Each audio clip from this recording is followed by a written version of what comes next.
Hello दोस्तों, good morning. मैं CP sir आप सभी का स्वागत करता हूं। आइए, कक्षा 10 की गणित में बहुत ही महत्वपूर्ण है, जो कि बोर्ड परीक्षा में हमेशा आते हैं।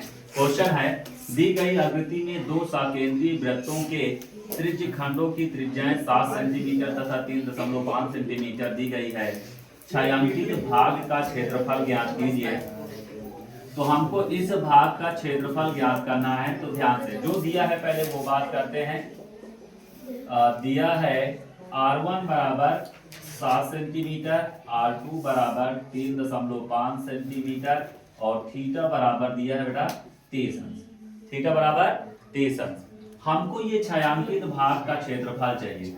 छायांकित भाग का क्षेत्रफल तो हम यहाँ पर ये कहें कि पूरा एक, अगर ऐसे ऐसे हम बात करें तो पूरा जो हमारा बनेगा एक बड़ा सा, ये आपका वृत्त बनेगा।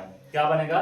वृत्त। और वृत्त के क्षेत्रफल निकाल लीजिए। क्या निकालेंगे? वृत्त का क्षेत्रफल निकाल के, और उसमें हम ये आपका छोटा वाला भाग त्रिज्यखंड का हटा दें। ठीक है, तो हमारा जो भाग बचेगा वो बचेगा ये। ठीक है, क्या बचेगा? ये बचेगा।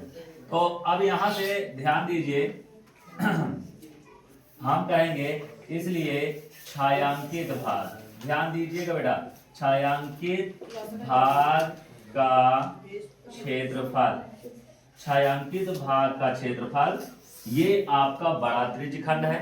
ध्यान दो, ये आपका क्या है? बड़ा त्रिज्यखंड है। और ये आपका छोटा त्रिज्यखंड है।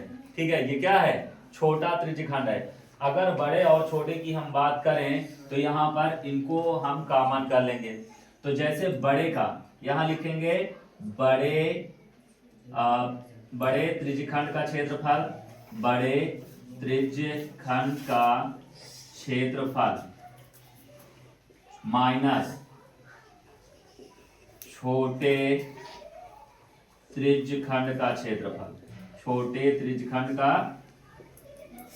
क्षेत्रफल, छोटे त्रिज्यखंड का क्षेत्रफल। अब यहां से देखो, बड़े त्रिज्यखंड, ये बड़ा भाग है, तो बड़े त्रिज्यखंड का पाई क्या होता है? थीटा बटे 360 पाई R1 का स्क्वायर माइनस थीटा बटे 360 पाई R2 का स्क्वायर। ये फार्मूला होता है इधर प्लीज। तो यहां से देखेंगे कॉमन क्या है। थीटा बटे 360 पाई कॉमन है, R1 का स्क्वायर माइनस R2 का स्क्वायर। तो थीटा का मान 30 है, 360 और पाई का मान 22 बटे 7, R1 का मान 7 का स्क्वायर माइनस 3.5 का स्क्वायर। अब यहां से बेटा देखो, 0 से 0, 3 1 3, 3 1 3, 3 दूनी 6 और 2 6 12 और 2 11 22। ठीक है, तो बचा क्या बेटा? 11 बटे 7 6 42 या 6 गुणे 7 कर लो। ठीक है, अब यहां से 7 7 49 और 35 का वर्ग कितना होगा? 35 का वर्ग सिंपल सा जान लो, 5 है तो 5 50 25 और 3 में 1 जोड़ दो 4, 4 का गुणा करो 3 में 4 तिहाई 12, 12 25 दशमलव 2 अंक के बाद होगा, 2 अंक के बाद ये आएगा। अब इसको घटा दीजिए, तो 11 6 गुणे 7। अब घटाना है, मैं यहाँ पर देखो घटा रहा हूँ, 49.00 कर लो और 12.25 कर लो। 10 मस 5 गया 5 और यहाँ बचा 9, 9 मस 2 गया 7 और यहाँ बचा कितना? 8, 8 मस 2 गया 6 और यहाँ बचा 4 मस 1 गया 3। ठीक है, तो ये हमारा कितना आ गया बेटा? यहाँ गुणे में 36.75। अब इसको भाग करना है। क्या देखो, 7 से 7 5 35, 7 दूनी 14, 3 7 से कट जाएगा, 7 1 के 7 और 7 5 35, 1 बचा 15 हुआ, दशमलव 7 दूनी 14, 7 दूनी 14 कितना बचा? 3 और 7 5 35। अब ये कितना आ गया?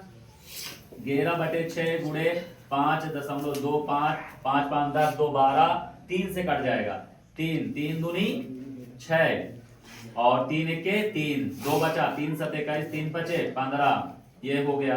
अब 2 से भाग कर देते हैं, 11 गुणे, यहां से 2 से भाग करें, 2 1 के 2 और दशमलव 2 8 16, 2 7 14, 2 5 10.875। अब इसको गुणा कर दो, 11 5 55, हासिलाएं 5 और गेसा 77, 5 82, हासिलाएं 8, गेरे 88, 88 8 92, 8 8 16 96, 96